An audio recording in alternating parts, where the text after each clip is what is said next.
नमस्कार, मैं हक की आवाज़ से रविंद्र कटारिया। इस वक्त आप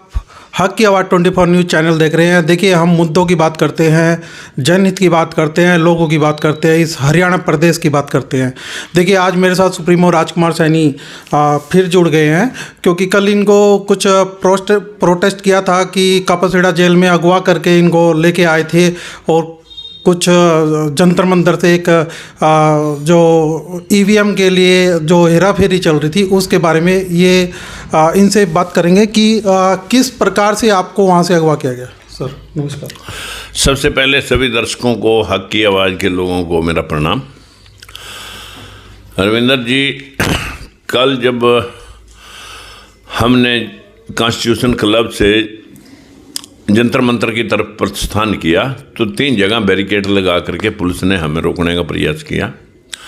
और जंतर मंतर पर पहुंचने से पहले ही कि ईवीएम हटाओ, मोदी हटाओ, देश बचाओ, इस बात के नारे के साथ सभी लोग ईवीएम के विरोध में जंतर मंतर पर प्रदर्शन के लिए जा रहे थे और वहीं से तीसरे बैरिकेड के ऊपर पुलिस वालों ने ज़बरदस्ती हम सब लोगों को हिरासत में लिया और बसों में बिठा करके कापासीढ़ा थाने में लेकर के आए, जबकि पार्लियामेंट स्ट्रीट में भी थाना है, वहाँ भी हमें छोड़ करके बातचीत कर सकते थे, डिटेन कर सकते थे, हिरासत में रख सकते थे। लेकिन सिर्फ कि ये लोग कोई किसी तरह का ईवीएम के खिलाफ विरोध प्रदर्शन जनता के बीच में ना रख सकें, इसीलिए बॉर्डर पर ला करके हमें थाने में छोड़ा। वहाँ भी ऐसी परिस्थिति थी कि लोगों ने पानी और चने मंगा करके अपने से खाए। प्रशासन ने कोई जिम्मेवारी नहीं समझी कि किसी को पानी भी पिला दे। लेकिन इतना मैं ज़रूर कहूँगा कि ईवीएम का विरोध पूरे देश में हो रहा है। 4 दिन पहले कांग्रेस के लोगों ने किया था, उसके बाद वामन मेश्राम हम जंतर मंतर के ऊपर एक बहुत बड़ा प्रदर्शन करके गए हैं लगभग 15 दिन पहले, और पूरे देश में जगह जगह ईवीएम का विरोध है। तो मैं पूछना चाहता हूँ चुनाव आयोग और मौजूदा सरकार से कि वो ज़बरदस्ती, जब वर्ल्ड के किसी भी कोने में ईवीएम के ऊपर लोगों का भरोसा नहीं, सभी जगह बैलेट पेपर से चुनाव हो रहे हैं, तो बैलेट पेपर से चुनाव कराने में इनकी क्या आपत्ति है, इससे इनको क्या फ़ायदा है? यही बात का अंदेशा देश के सभी नागरिक कर रहे हैं और ये किसी तरह से भी जीत का हासिल करके इस देश को शिक्षा के साथ जोड़ करके, अस्पताल के साथ जोड़, शिक्षा स्वास्थ्य के ऊपर ध्यान न दे करके लोगों को अंधविश्वासी, मूर्ख और आस्था के मुताबिक लोगों को इस्तेमाल करना चाहते हैं, हिंदू मुसलमान की लड़ाई दिखाते हैं। यही इस देश की विडंबना है। जो देश में हुआ नहीं वो पढ़ाया जा रहा है, और जो इस देश में गौतम बुद्ध, हमारे देश के प्रधानमंत्री विदेशों में जाके कहते हैं बुद्ध की धरती से आए हैं, हमने दुनिया को बुद्ध दिए हैं, अहिंसा का पाठ पढ़ाया है और दुनिया ने लोगों को युद्ध दिए हैं। अगर वही पाठ यहाँ भी पढ़ाए, यहाँ आकर के उन बातों को पढ़ाते हैं कि आदमी के सर के ऊपर हाथी की गर्दन लग सकती है, बच्चे कटोरे में से पैदा हो सकते हैं, खीर खाने से पैदा हो सकते हैं, कान में से पैदा हो सकते हैं, पैरों में से पैदा हो सकते हैं। जो यहाँ पर पढ़ाया जा रहा है ये बदकिस्मती है कि हमारा मनुवाद के प्रति जो अपने महापुरुषों की, सावित्रीबाई फूले, महात्मा ज्योतिबा फूले, भीमराव अम्बेडकर, पेरियार, ई रामास्वामी, गाडगे, ललाई सिंह यादव, उनकी बातों के प्रति, कबीरदास, रविदास की बातों के प्रति हम अभी भरोसा नहीं जता रहे। हम उस पर भरोसा जता रहे हैं कि जो लोग आपको अंधभक्त बना करके मूर्ख बनाने में अपनी सत्ता की रोटियां सेकने का प्रयास हजारों साल से कर रहे हैं। लेकिन जगेगा समाज। बस मैं इतना ही कहना चाहूँगा कि दिमाग की बत्ती जगाओ, अंधविश्वास से पीछा छुड़वाओ और मनुवाद से दूर भाग करके संविधान के अनुरूप अपनी हक और अधिकार के लिए लड़ना सीखो। सैनी साहब, 2024 का चुनाव बिल्कुल सर पे है। सभी राजनीतिक पार्टियां कहीं ना कहीं अपने गठजोड़ करने में लगी हुई हैं। ऐसा लगता है कि लोगों में एक 35-1 का नारा फिर दोबारा जागृत हो रहा है, क्योंकि जब 2016 के अंदर जब आपके ऊपर ऐसी बातें आई थी कि राजकुमार सैनी तो 35-1 का नारा लगा रहा, लेकिन अब भारतीय जनता पार्टी 35-1 का नारा क्या लगा रही है, या फिर ऐसा माना जा रहा है कि जो सभी जाट हैं वो कांग्रेस पार्टी में ट्रांसफ़र हो गए हैं और ये नॉन जाट पार्टी है?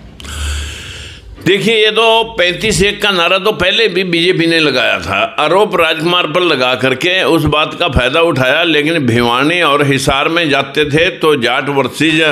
नहीं करते थे, लेकिन जब पूरे हरियाणा में जाते थे तो वर्सेस जाट नॉन जाट होता था, 35-1 का नारा होता था। लेकिन बदकिस्मती यही है कि आज भी बीजेपी उसी बात को बढ़ावा दे करके बैकवर्ड क्लास को यूज करना चाहती है। मैं पूछना चाहता हूं बीजेपी के उन सभी नेताओं से, क्या बैकवर्ड के नेता जो इतने एमएलए बने हुए हैं, जगह जगह से कई एमएलए बने हुए हैं, वो एमएलए बैकवर्ड क्लास के नहीं है, या बैकवर्ड क्लास कांग्रेस में नहीं है? कांग्रेस के लोग बस इस बात को लोगों के बीच में रखने में कहीं ना कहीं नीतिगत नहीं है, वो जातीय रणनीति नहीं बना पा रहे। कांग्रेस की के पास बीजेपी की उस बात की काट अभी तक ये जनता के बीच में रखने में कहीं सक्षम नहीं हो रहे कि जैसे राहुल बोल रहा है बार बार कि मैं जातिगत जनगणना कराऊंगा, 100% आरक्षण हर जाति को संख्या के मुताबिक उसका हिस्सा दूंगा, और पीएमओ में जिस प्रकार से अभी तक 3 सेक्टरियाँ और वो भी खुड्डा लाइन है, और जहां मतलब जो इस व्यवस्था को मोदी जी बताएं कि शिक्षा का क्या हाल हुआ है। अभी पेपर लीक मामला हुआ है वहाँ पर, और सुप्रीम कोर्ट ने भी अब तो ये कह दिया कि जितने भी एजुकेशन संस्थानों में या हॉस्पिटल्स में जितने भी खाली पद पड़े हैं SC-BC के, उन पदों को जनरल करके और डिमोलिश करके और उनको जो है ना दोबारा से जनरल कैटेगरी से भर दिया जाए। यही षड्यंत्र बीजेपी रच रही है। राष्ट्रवाद सिखाया जा रहा है हमारे मूर्खों को, बैकवर्ड क्लास, दलित क्लास या SC ST OBC और माइनॉरिटी को, और खेल हिंदू राष्ट्र के नाम इनको हिंदू बना करके इनके हक और अधिकार से महरूम करके इनको सिर्फ आस्था के मुताबिक जहां करोड़ों करोड़ रुपए चंदा चढ़ रहा है, उस चंदे को डकार भी नहीं मारते। आज 300 करोड़ रुपए का चंदा एक ही दिन में राम मंदिर के पास आया है। ये राम को लाए हैं, इसका मतलब राम पहले था नहीं, अभी यही लाए हैं राम को। और ये जो महात्मा ज्योतिबा फूले के द्वारा गुलामगिरी लोगों के बीच में रखी गई थी, उससे जागृति शिक्षा की आई कि भाई महात्मा बुद्ध को पढ़ो, जिसने दुनिया में इस कंसेप्ट को दिया था कि पत्थरों में अगर प्राण प्रतिष्ठा होती तो ये पत्थरों में प्राण प्रतिष्ठा, जब पत्थर में भगवान थे तो फिर वो राम भद्राचार्य वहाँ पर बीमार हो गए प्राण प्रतिष्ठा वाले दिन, उसे तो वहीं हनुमान चालीसा करता रहना चाहिए था, वहीं ठीक हो जाता। वो हॉस्पिटल क्यों गया था? लोगों को उसको भरोसा राम पे नहीं है, उसको विज्ञान पे भरोसा है और साइंस पे भरोसा है, मेडिकल रिसर्च पे भरोसा है, उसको भरोसा और किसी बात का नहीं। बस मैं इतना ही कहना चाहूँगा कि देश का बहुत बंटाधार कर चुके हैं अंधविश्वास के मुताबिक, और ये 35-1 का नारा पहले भी बीजेपी का था, आज भी बीजेपी का है। मैं पहले भी 100% आरक्षण के पक्षधर, मैंने बहुत सारे लोगों के बीच में ये बात रखी कि हम 100% आरक्षण के पक्षधर हैं, और हमारे पास जो है ना 100% के लिए हमने जगह जगह एक कॉपी भी बांटी है।